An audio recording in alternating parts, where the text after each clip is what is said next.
এলাকার ওসি প্রতিদিন এখন বিএনপির উপজেলা সভাপতির ফোন করে ডায়াবেটিসের খবর নেয়। আমার কথা যদি বিএনপির বিপক্ষে যায়, আমার কথা যদি জামাতের বিপক্ষে যায়, তারা তো আমার দৌড়নি দিয়া কি করবে তা তো আপনি বুঝতে পারতেছেন না। প্রধান উপদেষ্টা, মাননীয় উপদেষ্টা, শেষের দিকে আপনার আরেকটা কথা আপনাদের বলা দরকার। আপনি এখানে খুবই স্পেসিফিকলি বারবার নির্বাচনের যে রুটম্যাপটা দিয়েছেন, আমরা অত্যন্ত খুশি হয়েছি। আপনার হাতে সময় আছে 6 মাস।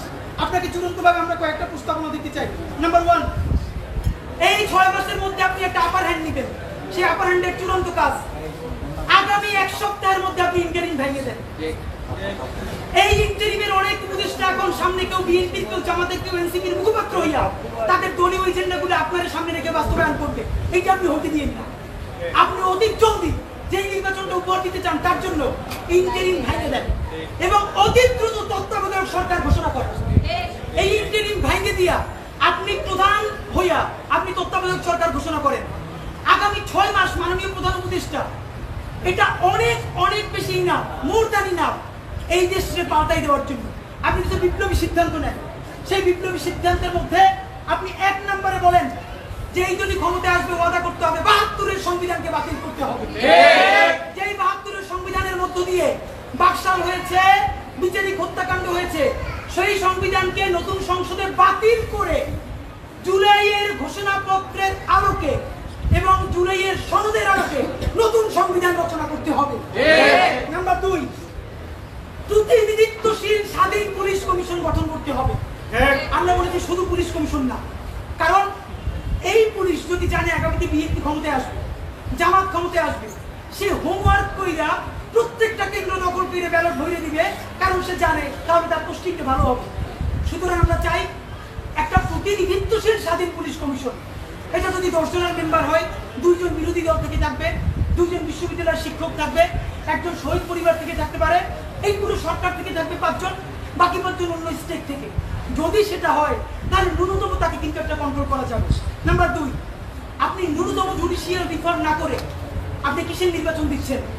এই যে নির্বাচনে খুন হবে প্রচুর, সেই খুনগুলো নিয়ে তো মামলা হবে। আমরা এই যে আসিফ মাহমুদ বনাম ইশরাক হোসেনের যে ক্যাচাল, সেই ক্যাচালে দেখলাম আদালত পর্যন্ত স্বীকার করতেছে যে এই ব্যাপারে রায় দেওয়ার উপরে তার উপরে চাপ ছিল।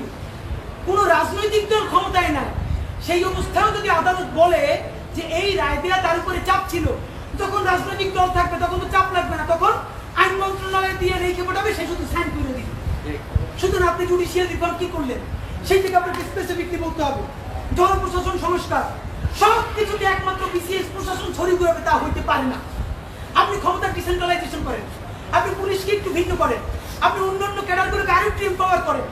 এই যে জনপ্রশাসন সংস্কারের মধ্যে প্রশাসকরা নিজেদেরকে প্যারালাল রাষ্ট্র ভাবে, এইটি আপনি ন্যূনতম ভাঙিয়ে দিতে না পারলে আমার তো সে আমলাতান্ত্রিক দেশ করবে। এবং আপনাকে সর্বশেষ আমরা বলতে চাই, আগামী 6 মাস আমরা আপনার কাছে অ্যাকশন দেখতে চাই। সেই অ্যাকশনটা হলো, এখন চলে আগস্ট মাস, আগস্টের মধ্যে আপনি ইন্টারিম ভেঙে দেওয়া চূড়ান্ত রূপরেখা প্রণয়ন করেন।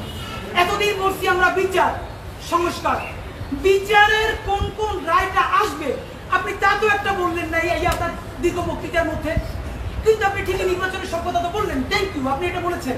তাহলে বিচার নিয়ে আপনি এরকম বলতেছেন না কেন? নাম্বার 2, এতদিন আমরা আগে বলেছি সংস্কার, তারপরে বলেছি মৌলিক সংস্কার, না এখন মৌলিক সংস্কারও বলি না, নির্দিষ্ট 5টা সংস্কারের কথা বলেছি। আমরা পুলিশের সংস্কার চেয়েছি, আমরা জুডিশিয়াল রিফর্মের কথা বলেছি, আমরা নির্বাচন কমিশনের যে বর্তমান প্যাটার্ন এইটা ভেঙে দেওয়ার কথা বলেছি। প্লিজ, কোন সংস্কারটা কবে হবে? নির্বাচনের আগে যদি আপনি একটা সংস্কার নিজে করে দেখাতে না পারেন, তাহলে বলেন প্রবাস থেকে লক্ষ টাকা প্লেন ভাড়া দিয়া বাংলাদেশের মানুষ কেন ভোট দিতে আসবে? বলেন, সে তো জানে একটা সংস্কার আপনি করতে পারেন নাই। এই যে ভোট দিয়ে যাবে, যারা ক্ষমতায় যাবে, তারা ঠিকই আগর কাটা হতে সব 91 যেরকম তারা চুক্তি ভঙ্গ করেছে, চুক্তি ভঙ্গ করে আবার বেশিরভাগ কায়েম করবে। শুধু শুধু কেন দেশে ভোট দিতে আসবে বলেন? সুতরাং আপনি যদি সত্যিকারে চান বাংলাদেশের ইতিহাসে সেটা নির্বাচন হোক, প্রবাসীরা ভোট দিক, লক্ষ লক্ষ টাকা খরচ করে মানুষ ঈদের মতো উদযাপন করুক, তাহলে ন্যূনতম কয়েকটা বিচার আপনার নির্বাচনের আগে করে দেখাতেই হবে। এই ইন্টারিমের সকল উপদেষ্টাকে বিদায় দিয়ে নতুন ফ্রেশ তত্ত্বাবধায়ক সরকার গঠন করতে হবে এবং অতি দ্রুত আপনাকে রেভলিউশনারি কিছু কাজ করে দেখাতে হবে, যাতে মানুষ বিশ্বাস করে রাজনৈতিক দলগুলো আসলেও তারা কোনো ধরনের গাদ্দারি করতে পারবে না। এবং সর্বশেষ কথা, সকল রাজনৈতিক দলের সাথে বারবার বসেন উপদেষ্টা মহোদয়, একটা বার 1500 প্রায় শহীদ তার পরিবারের সাথে আপনার বসা দরকার হয় না? এই যে এত সংস্কার করলেন, আমাদেরকে কেন তারা ফোন করে জিজ্ঞেস করে যে এগুলো সব কি তারা না কইলেই চলে যাবে? প্লিজ জুলাই সনদ ঘোষণার আগে যা যা করতেছেন সেই রাজনৈতিক দলগুলোর একদিকে সামনে রাখেন, শহীদ পরিবারগুলোর সামনে রাখেন, তারপর বলেন যে এইটা করছি, একটু শহীদ পরিবারের কথা মূল্যায়ন করেন। এইটা যদি একটাও না করেন তাহলে কি করব? এই সরকার দুর্বল হয় সেটা করবো না, আমরা নির্বাচনের বিরুদ্ধেও দাঁড়াবো না, তাহলে আবার বলবে আমরা গণতন্ত্র চাই না। আমরা যারা ক্ষমতাহীন কিন্তু জনতার জবানে কথা বলি, তারা এই নির্বাচন বয়কটের ডাক দিব। তখন একমাত্র যারা ক্ষমতায় এসে দুর্নীতি করবে সেই 20% মানুষ ছাড়া আপনি কোন কেন্দ্রে একটা কাক বিড়াল খুঁজে পাবেন না। মাননীয় প্রধান উপদেষ্টা, জনতা শক্তিশালী না ক্ষমতা শক্তিশালী, আপনি যদি সেটা চ্যালেঞ্জ হিসেবে নিতে চান তাহলে কোনো সংস্কার ছাড়া নির্বাচন দিতে পারেন, কিন্তু শত শতদের লাশ তারা ফালাবে, সেই দায়ও আপনার নেওয়া লাগবে। মাননীয় প্রধান উপদেষ্টা, আপনারা আমরা ভালোবাসি জুলাইয়ের জন্য, আপনি প্লিজ তাদের বন্দুক আপনার কাঁধে নিয়ে আপনি বিদায় নিয়েন না। আপনি জুলাইয়ের বন্দুকটা হাতে নেন, রাজনৈতিক দল আর্মির ডাইকে বলেন যদি আমার হেল্প করেন, নইলে যা যা করছেন সব বইলে আমি বিদেশ চলে যাব। যেই বাংলাদেশ জুলাই অর্জন করছে সেই জুলাই আবার তাদের বিরুদ্ধে রক্ত দিয়া ইনশাআল্লাহ ইনসাফের বাংলাদেশ গড়বে। বাংলাদেশ জিন্দাবাদ, ইনকিলাব জিন্দাবাদ।